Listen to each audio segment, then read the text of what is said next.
gantinya ini sangat baik, Farhan. Ya, Farhan. Orang yang selalu gembira. Itu Farhan. Yang satu lagi adalah Fatah.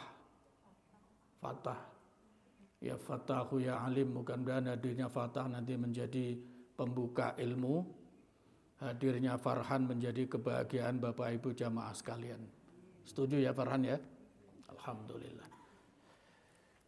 Kita lanjutkan ngaji kita, masih melanjutkan tempo hari muqaddimahnya sudah. Saya mau nagih PR. Ya, saya mau nagih PR. Sudah dicoba dipraktekkan ihsan muraqabahnya. Sudah ya? Apa yang dirasakan? Nah, begitu ya. Iya. Saya kirim hadis yang panjang tadi menjelang subuh. Menjelang saya habis sholat tadi, saya kirim hadis yang panjang ke Pak Haji Rudi, ke Pak Sudar, Pak Ketua, Prof, kemudian satu lagi ke Pak Agus. Itu hadis yang sangat panjang, kalau perlu di-share ke seluruh jamaah, karena itu pangkal dari kajian kita. Ya, itu hadis. Kalau kita selama ini kenal dengan Ummul Quran, yaitu Al-Fatihah, maka hadis tentang iman, Islam, ihsan, hari kiamat, itu adalah dikenal Ummul Hadis, induknya hadis. Karena apa? Seluruh keislaman, seluruh hadis yang ratusan ribu jumlahnya itu tidak lepas dari 4 topik besar, tentang iman, tentang Islam, tentang ihsan, dan tentang hari kiamat. Oleh karena itu di penutup hadis itu Rasulullah SAW kemudian tanya kepada para sahabat, tahukah kalian siapa yang baru hadir tadi? Mereka menyatakan, Rasulullah tentu lebih tahu dibandingkan kami.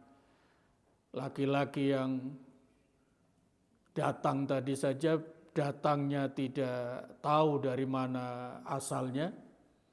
Kemudian perginya juga pergi begitu saja, tidak tahu akan kemana. Yang diajak ngobrol langsung adalah Rasulullah Sallallahu Alaihi Wasallam, maka yang paling paham tentunya Rasulullah Sallallahu Alaihi Wasallam. Kemudian Nabi menyatakan, Dzaka Jibril atakum liyu'allimakum dinakum. Itulah Jibril yang baru saja datang untuk mengajarkan agama kalian.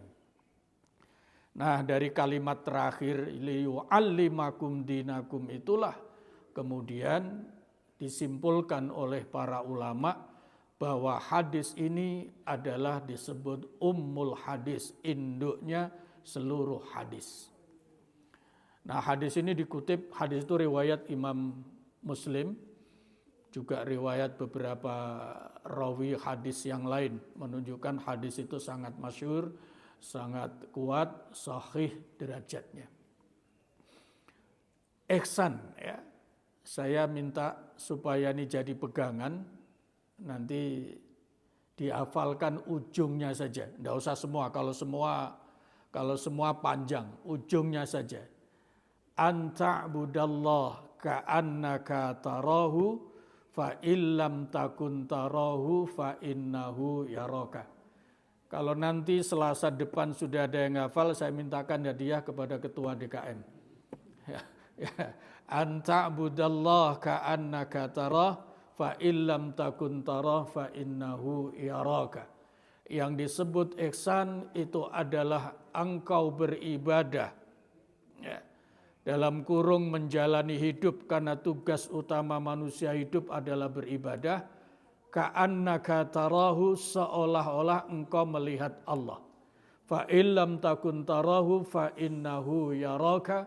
Jika tidak demikian, belum sampai ke makom itu, maka yakinkan, sadarkan hatimu, Allah senantiasa melihatmu. Itulah yang disebut ihsan. Ihsan ini puncak iman dan sekaligus menjadi puncak keislaman seseorang. Itulah ihsan. Tidak ada makom yang lebih tinggi melebihi ihsan. Seluruh akhlak manusia itu tergantung ihsannya, termasuk ketakwaan. Ketakwaan seseorang tergantung kualitas ihsannya. Semakin kuat ihsan muraqabahnya, maka ketakwaannya dijamin semakin kuat. Salah satu contoh model takwanya Ibnu Abbas. Ibnu Abbas pernah ditanya oleh sahabat-sahabat senior yang lain, "Ya Ibnu Abbas, wahai Ibnu Abbas, bagaimana ketakwaanmu dalam menjalani kehidupan? Saya pengen tahu, pengen niru. Bagaimana menjalani kehidupan senantiasa dengan takwa itu?" Apa jawaban Ibnu Abbas? Ketakwaan itu adalah kalau saya berjalan, mengangkat kaki, tidak akan menapakkan kaki ke depan sebelum saya yakin di depan itu tidak ada duri yang bahaya.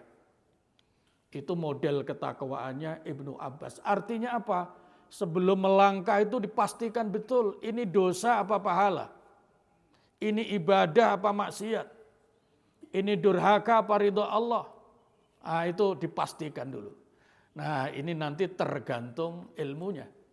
Ya, tergantung ilmunya. Kemudian keyakinannya dosa dan tidak itu adalah sangat tergantung keimanannya. Oleh karena itu yang disebut ihsan muraqabah, hati senantiasa melihat Allah dalam segala aktivitas. Kalau tidak begitu minimal hatinya sadar selalu dilihat oleh Allah Subhanahu wa ta'ala. Jaminannya, ya, tadi termasuk yang ayat yang dikutip oleh Habib, wal afina 'anin nas alladzina yunfiquna fis sarra'i wad dharra'i wal kadhimina al ghaidha wal afina 'anin nas wallahu yuhibbul muhsinin. Para ulama mendiskusikan ayat itu, kenapa ayat itu ditutup dengan wallahu yuhibbul muhsinin? Ya, muhsin itu adalah orang yang ihsan. Jamaknya muhsinin. Orang yang ihsan itu disebut muhsin. Kenapa dalam ayat itu ditutup wallahu yuhibbul muhsinin? Tetapi awal ayatnya alladzina yunfiquna fis sarra'i wal dharra wal kadhimina al ghaidha wal afina 'anil nas. Itu kan semua perbuatan, aktivitas. Rahasianya adalah ihsan dalam diri seseorang mempengaruhi kualitas amalnya. Semakin tinggi kualitas ihsan muraqabah seseorang akan semakin produktif dalam amal solehnya. Oleh karena itu ada ungkapan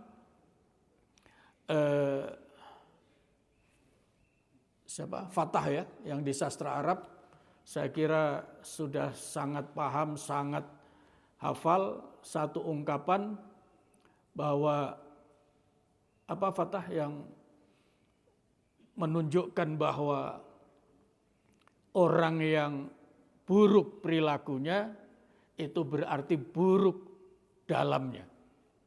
Begitu ya? Ada ungkapan itu? Lupa ya? Ingat-ingat dulu. Ya. Jadi orang yang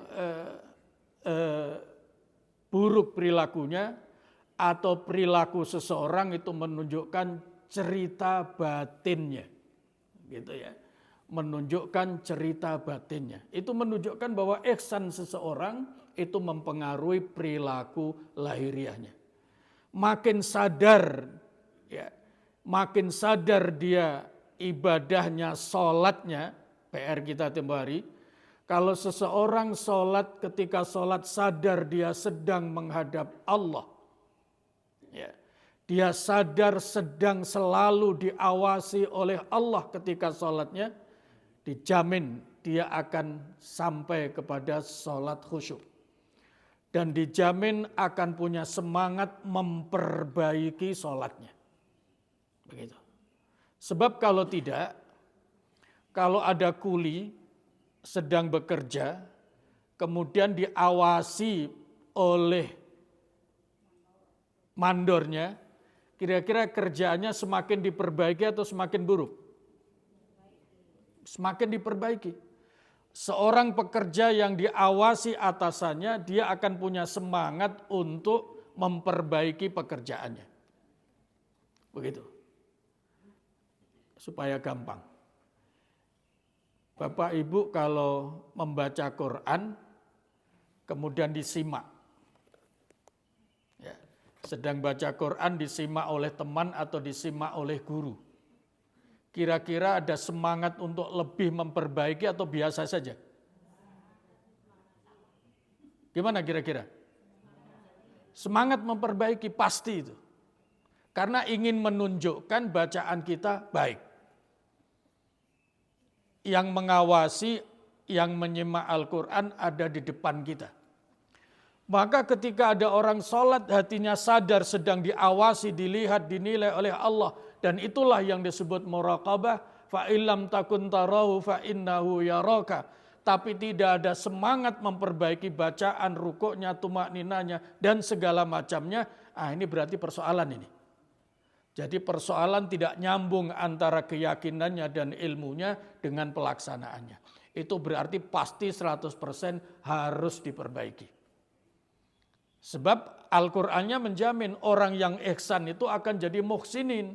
Kalau muhsinin maka perilakunya akan menjadi sangat-sangat baik.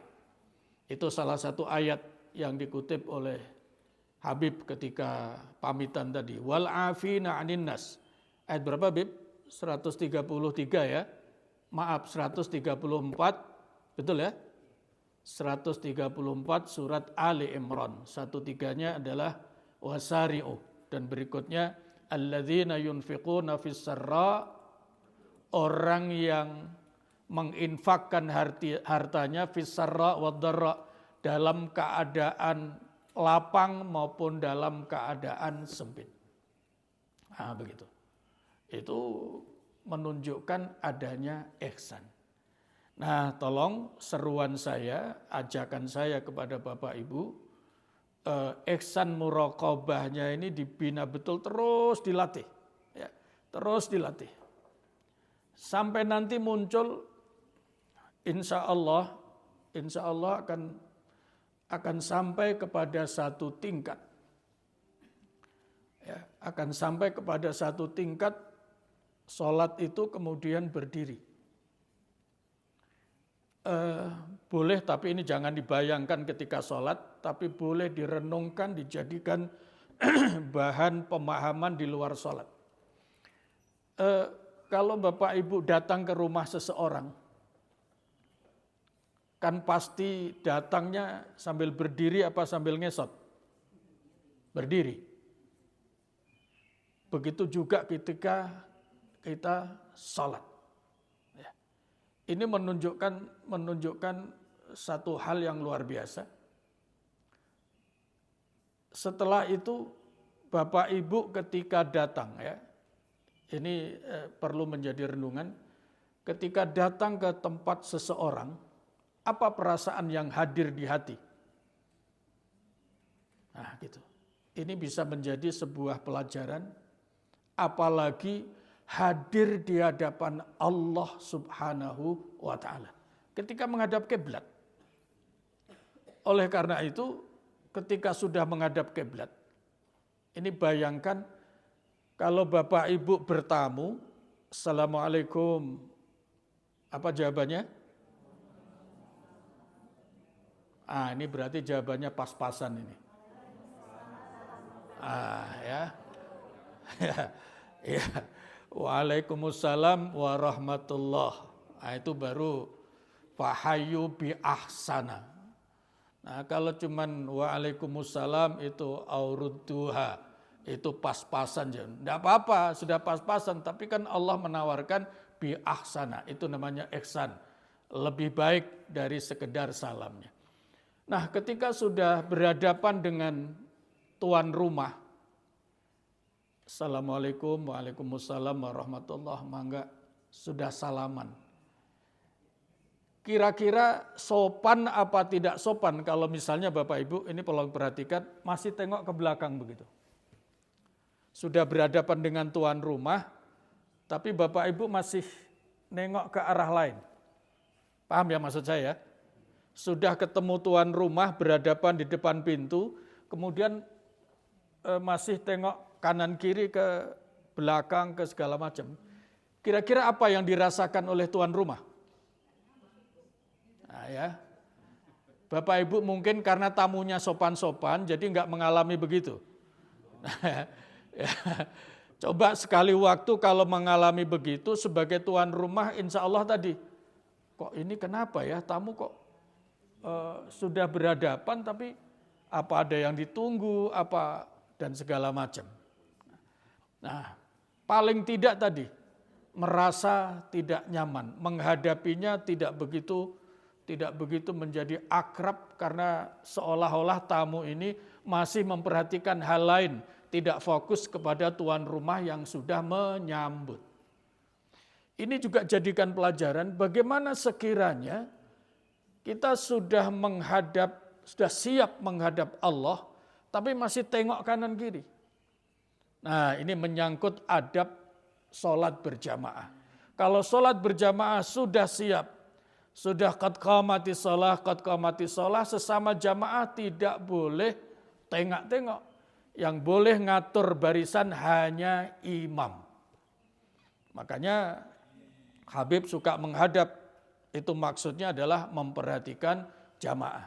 Tapi sesama jamaah kalau sudah siap seperti itu adab etikanya tidak boleh tengok kanan kiri, apalagi ngobrol. Di sini penting, nanti ihsan muraqabahnya sangat tergantung menentukan sikapnya bagaimana kalau sudah ada iqamat. Apa itu yang disebut iqamat? Iqamat itu adalah komando terakhir akan melaksanakan salat.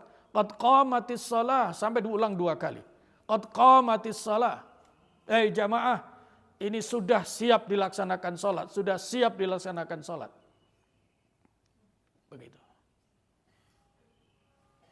Ini ada yang jamaah yang polisi atau tentara enggak ini? Ada koat di belakang.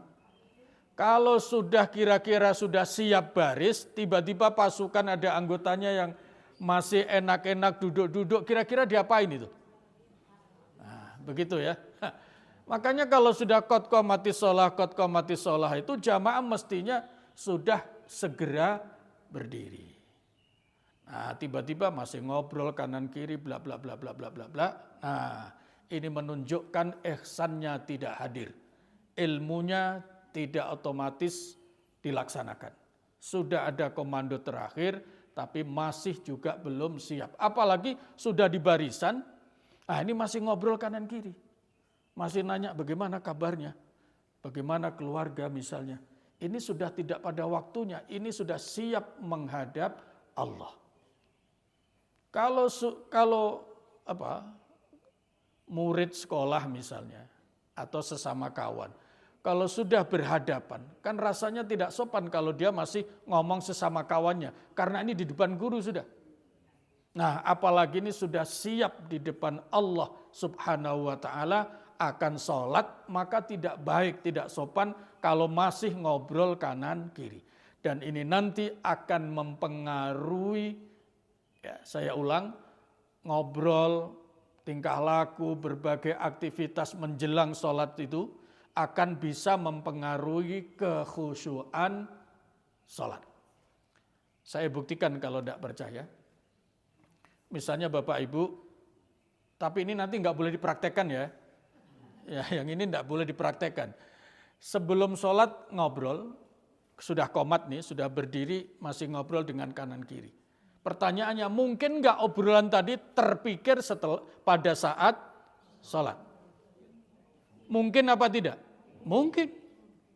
Ya. Apalagi kalau obrolannya belum selesai, apalagi obrolannya janji begitu. Ya, janji. Pak, Bu, nanti setelah ini tolong mampir ke rumah saya ya. Nanti saya ada sesuatu misalnya. Kira-kira ini janji ini terfikir dalam sholat enggak? Pak Rudi kira-kira? Masya Allah. Nah makanya sekali lagi kalau sudah qomat itu yang berhak bicara ngatur barisan itu hanya imam. Sesama jamaah sudah tidak boleh, sebaiknya sudah tidak ada obrolan kecuali fokus. Nah oleh karena itu ada doanya khusus. Ketika saya belum sayup-sayup mendengar ketika ada qomat. Kang Farhan kalau ada qomat apa doanya? Qad qamatis shalah, qad qamatis shalah. Apa sambungannya jamaah?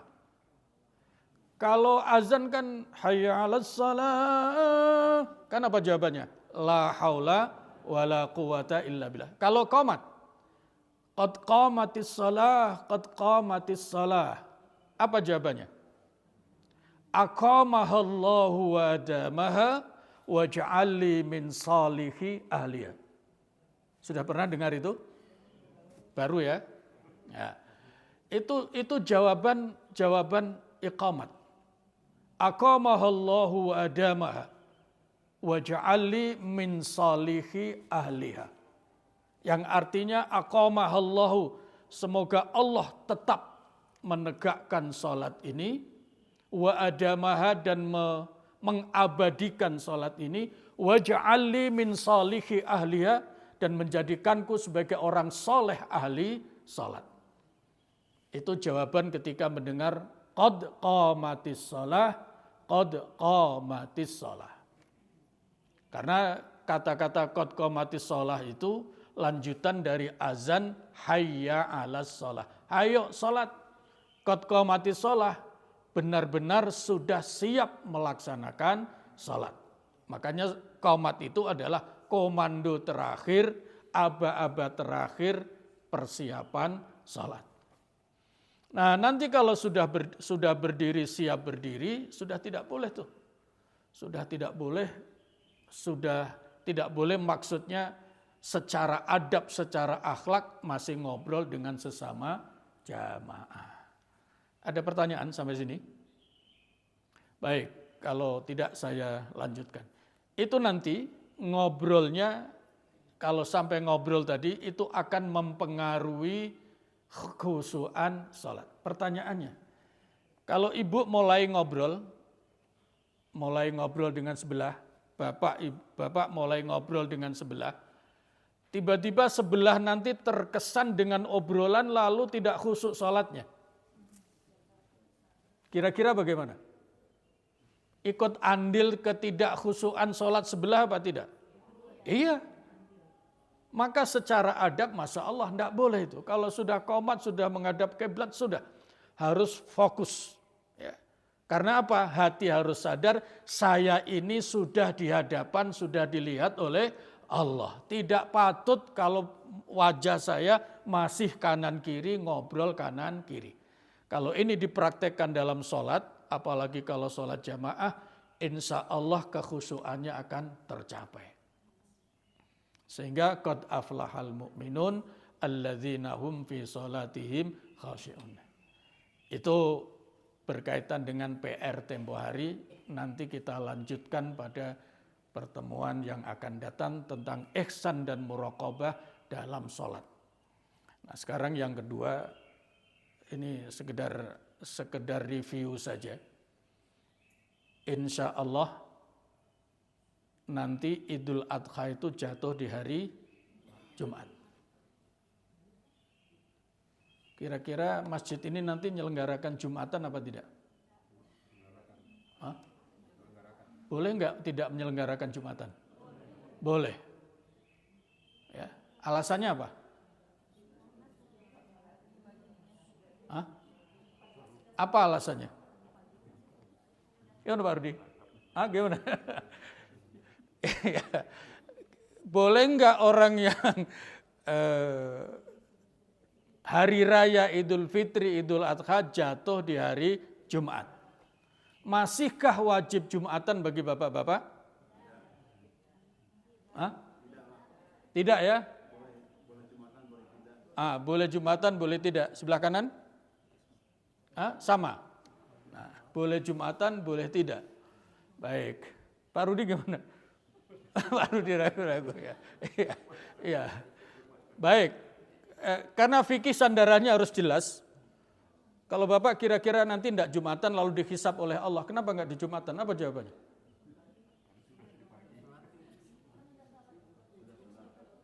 Iya, karena sudah sholat id. Sholat id hukumnya apa? Sunat. Jumatan hukumnya apa? Boleh wajib ditinggal karena sunnah? Ayo.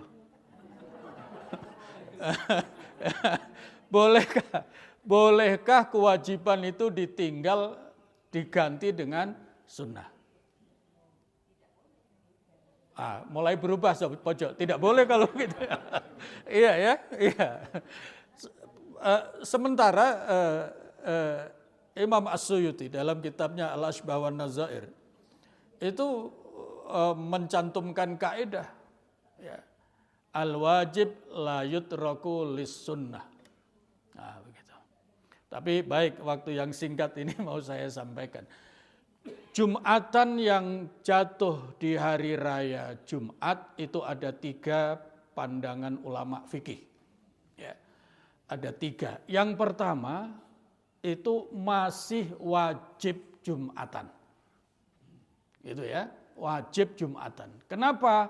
Karena ayat ya ayyuhalladzina amanu idza nudiya lis-salati min yaumil jumu'ah fas'au ila dzikrillah wa dzarul bai'. Itu hukumnya wajib Jumatan itu bagi yang memenuhi syarat. Ya. Laki-laki, dewasa, mustautin, mukim, ya, bukan musafir, kemudian sehat, lahir batin, waras, ya, itu syarat wajib. Nah, sementara tadi yang namanya sholat id itu hukumnya sunnah. Nah, kewajiban tidak boleh ditinggal karena sunnah. Ini nanti berkembang, dalam sholat juga ada hukumnya. Ada hukum. Kalau sudah rakaat yang kedua, ya. Kalau sudah 2 rakaat, sholat yang 3 rakaat maupun 4 rakaat, mestinya apa? Duduk tahiyat. Paham ya? Tahiyat awal. Tiba-tiba sudah berdiri. Karena lupa. Ingatnya ketika sudah berdiri. Boleh enggak wajib duduk untuk tahiyat awal? Tidak. Kenapa? Kenapa? Karena tahiyat itu hukumnya sunnah, sementara berdiri rakaat yang ketiga hukumnya wajib. Nah, ini al-wajib la yutraku lis sunnah. Itu banyak ya, ratusan masalah dalam hukum berkaitan dengan kaidah itu. Berkaitan dengan kaidah itu. Nah, oleh karena itu dalam kasus Jumatan di hari raya Jumat, meskipun sudah sholat id tetap wajib melaksanakan sholat Jumat. Ini dalam fikih itu fikih mazhab Imam Hanafi dan mazhab Imam Maliki. 2 itu. Kenapa ini saya sebutkan? Supaya sandarannya jelas. Ya, supaya sandaran ilmunya jelas, karena sanad keilmuan inilah yang harus dipertanggungjawabkan di hadapan Allah kelak. Wala taqfu ma laysa laka bihi ilm. Itu dalam ayat ditegaskan begitu. Itu yang pertama. Yang kedua, ya, itu fikihnya siapa tadi? Yang pertama masih tetap wajib Jumatan. Fikihnya siapa? Al-Hanafi, Imam Hanafi dan Imam Malik. Hanafiyah dan Malikiyah. Yang kedua, itu mazhab Asy-Syafi'i. Ya, mazhab Asy-Syafi'i. Ini dibagi 2. Ya. bagi yang dekat masjid penyelenggaraan Jumatan, dia tetap wajib sholat Jumat. Bagi yang jauh dari penyelenggaraan Jumatan, nah mungkin nanti Habib akan mengalami barangkali di tempat sana, ya banyak masjid yang jauh-jauh begitu tempatnya. Nah, bagi penduduk yang jauh dari masjid penyelenggaraan Jumatan, boleh tidak Jumatan. Paham ya? Ini fikih mazhab Asy-Syafi'i.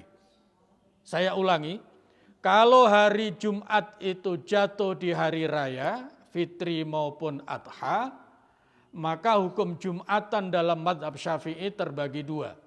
Bagi yang dekat penyelenggaraan masjid, Jumatan wajib menyelenggarakan Jumatan dan wajib sholat Jum'ah. Tapi bagi yang jauh dari masjid itu boleh tidak melaksanakan sholat Jum'ah. Ini fikih mazhabnya Imam Syafi'i. Apa dasarnya? Nah, itu baru pertanyaannya. Ini dasarnya apa? Dasarnya Rasulullah Shallallahu Alaihi Wasallam itu satu ketika setelah sholat Id kemudian menyampaikan maklumat kepada jamaah, kepada para sahabat. Sahabat-sahabat sekalian, kalian sudah melakukan kebaikan sholat Id dan insya Allah sudah mendapatkan pahala banyak dari Allah Subhanahu Wa Taala. Oleh karena itu, saya akan tetap ada di sini. Bagi yang ikut Jumatan silahkan ikut, tapi bagi yang jauh boleh tidak Jumatan. Pertanyaannya Pak Prof tadi, jauhnya berapa? Nah, kenapa Nabi memberikan maklumat seperti itu? Karena ada jamaah ketika itu yang tempat tinggalnya itu sangat jauh dengan masjid. Perjalanannya berjam-jam, sehingga kalau pulang sholat Id, itu bisa jadi sampai rumah sudah waktu zuhur, waktu Jumat masuk. Kalau balik lagi tidak memungkinkan. Maka itu dalam istilah fikih ada madarat, ada masyaqqat seandainya harus bolak-balik sholat Id dan Jumatan karena rumahnya jauh. Nah, pertanyaan Pak Prof tadi itu berapa jauh? Kalau sekarang ukuran jauh hampir nyaris tidak ada. Tidak ada ukuran sekarang orang yang merasa jauh dari masjid. Bayangkan satu kompleks saja masjidnya lebih dari 5 biji. Ya, satu RW mungkin masjidnya 2-3, maka berarti apa? Fikih Asy-Syafi'i yang kedua ini, bagi yang jauh boleh tidak Jumatan, untuk saat sekarang ini nyaris tidak dilaksanakan. Karena semua orang sudah dekat dengan masjid dan penyelenggaraan Jumatan. Nah, sehingga tadi boleh Jumatan, boleh tidak. Ini kalau mazhab Syafi'i tidak bisa. Harus tetap Jumatan. Kecuali yang ketiga, mazhab Ahmad bin Hambal. Nah, ini kebalikan yang pertama. Ya, kebalikan yang pertama, jauh dekat dengan penyelenggaraan Jumatan, itu kalau sudah sholat Idul Adha, Idul Fitri, boleh tidak Jumatan. Boleh tidak Jumatan. Kecuali siapa? Kecuali imam dan sekarang adalah DKM. Karena apa? Mungkin ada masyarakat yang belum sholat Id. Berarti dia masih wajib Jumatan. Maka kalau datang ke masjid minta Jumatan, Pak Ketua nggak boleh nolak. Nah, ini antara lain beratnya ketua masjid sama imam nih. Kalau hari Jumat meskipun nanti sudah tidak ada Jumatan, ini ketua masjid sama imam harus siap menyelenggarakan Jumatan untuk masyarakat yang tadi tidak ikut sholat Id. Ini fikih mazhab Ahmad bin Hambal. Nah, mazhab Ahmad bin Hambal. Bahkan ada salah satu ulama dari mazhab Ahmad bin Hambal ini yang pandangan fikihnya lebih ekstrim dalam pengertian bisa jadi kalau ini ditawarkan bisa dipilih. Ya, bisa dipilih, bisa dalam pengertian apa ya? Mungkin bagi yang mau memilih. Apa pandangan yang ekstrim itu? Perhatikan, kalau orang yang sudah sholat id boleh tidak Jumatan, paham ya? Berarti kan Jumatannya sudah terganti sama sholat id. Nah, sedangkan Jumat itu adalah gantinya sholat zuhur. Paham sampai di sini? Al-khutbatani maqamu rak'ataini minaz zuhri. Jadi Jumatan itu gantinya sholat zuhur. Lah kok hanya 2 rakaat? Yang 2 rakaat adalah khutbah. Al-khutbatu maqamu rak'ataini minaz zuhri. Al-khutbatani, 2 khutbah itu menduduki makam 2 rakaat gantinya sholat zuhur. Itu sebabnya kenapa orang yang mendengarkan khutbah nggak boleh ngobrol. Karena kalau ngobrol sama dengan sholat zuhur sambil ngobrol. Maka fakot lagu. Nah, pandangannya Imam Atha, salah satu ulama dari mazhab Ahmad bin Hambal, karena sholat zuhur diganti Jum'ah, sedangkan Jum'atan karena jatuh di hari raya Idul Fitri, Idul Adha, bisa diganti dengan sholat id, maka yang sudah sholat id boleh tidak sholat zuhur. Paham sampai di sini? Boleh tidak sholat zuhur. Itu mazhab Ibnu Atha, salah satu ulama dari Ahmad bin Hambal. Begitu. Nah, tapi ini saya tidak memberi pengumuman ini. Saya tidak memberi pengumuman Bapak Ibu boleh tidak sholat zuhur. Saya hanya menyampaikan itu adalah salah satu pendapat dari ulama mazhab Ahmad bin Hambal. Kalau begitu, boleh dipilih apa enggak? Enggak boleh. Karena Bapak Ibu fikihnya mazhab Imam Syafi'i. Jadi kalau begitu, meskipun sholat Idul Adha, Idul Fitri jatuh di hari Jumat, khususnya bagi bapak-bapak, maka tetap wajib Jumatan dan tetap wajib sholat zuhur. Paham sampai di sini? Rada asing kelihatannya ya. Rada asing. Tapi itu sangat banyak kajiannya di dalam fikih. Sengaja ini saya sampaikan untuk memperluas wawasan kita, karena nanti ini insya Allah Jumatan jatuh di hari Idul Adha jatuh di hari Jumat dan sekaligus Jumatan. Jadi kalau nanti ada jamaah yang kemudian kebetulan tidak Jumatan, ya enggak usah ditanya, kenapa enggak Jumatan? Oh, dia mungkin memakai pendapatnya, begitu ya. Gitu. Itu pentingnya ilmu. Dan tidak usah kita celah. Tidak usah kita salah-salahkan karena sangat boleh jadi. Yang penting orang beribadah itu ada dasar ilmunya. Ada pertanyaan? Baik, Pak Sudar silakan.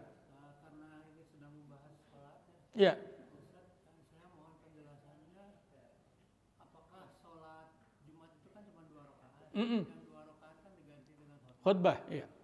Nah, pertanyaannya, bagaimana adab ketika kita mendengarkan khutbah?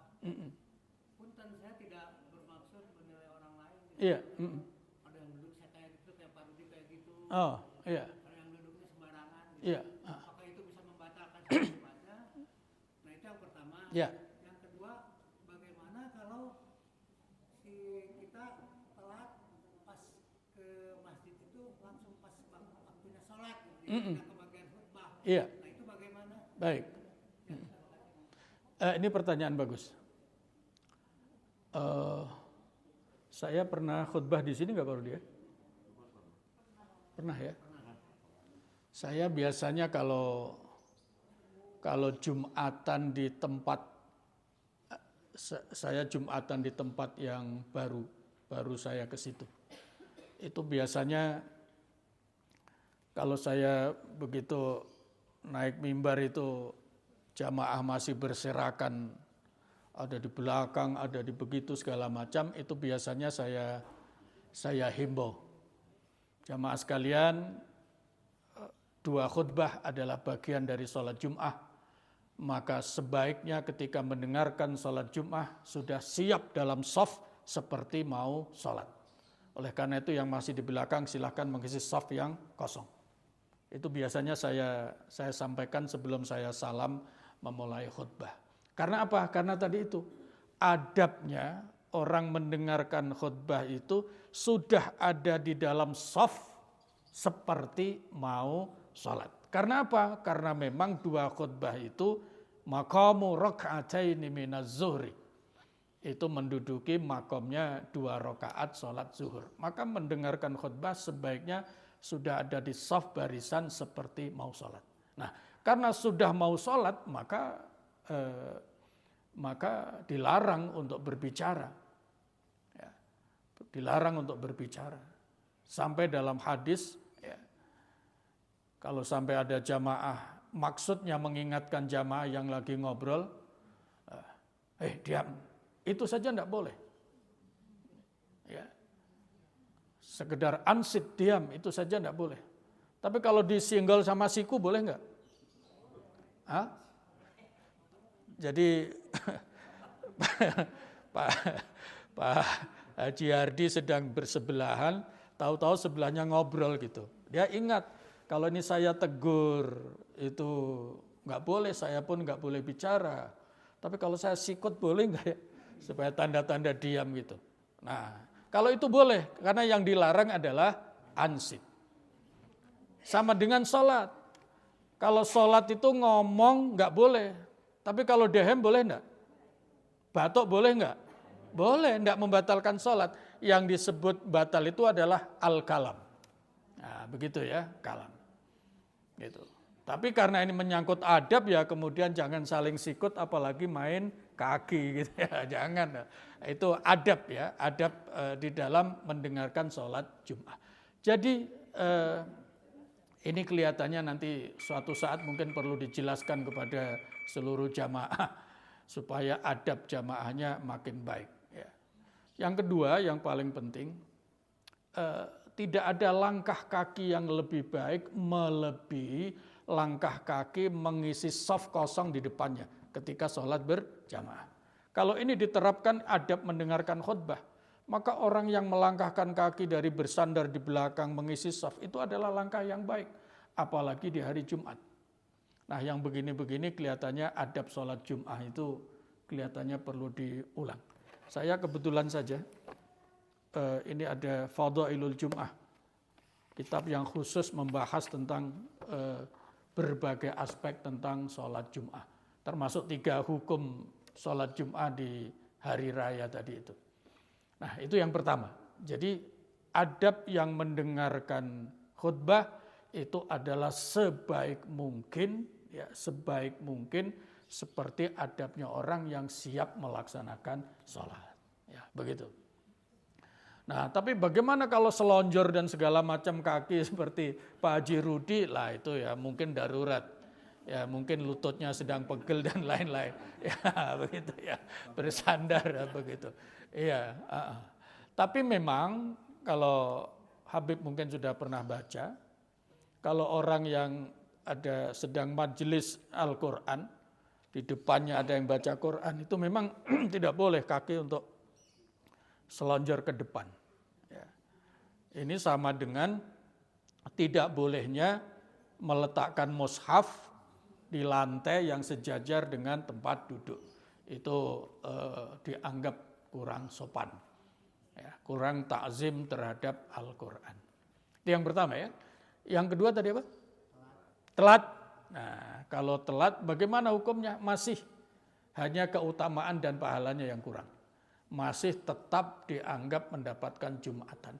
Sampai kalau mendapatkan rakaat yang terakhir pun boleh. Tapi ini nggak boleh ditiru. Ini saya hanya menjelaskan fikih. Jangan sampai nanti salah paham. Ini katanya boleh dalam penjelasan fikih. Tidak bermaksud mengumumkan supaya dilakukan. Nah, jadi seandainya darurat karena macet dan lain-lain tiba-tiba sampai ke Jumatan itu tinggal rakaat yang terakhir tetap boleh.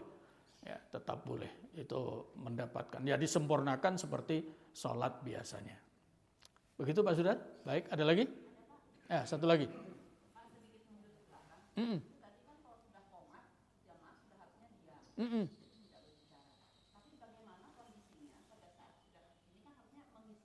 Mm-mm. Mm-mm. Mm-mm. Mm-mm. Iya. Iya. Mm-mm. Iya.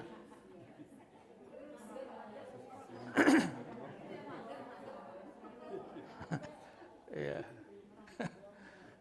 Iya. Ibu tadi bilangnya kesadarannya kurang ya.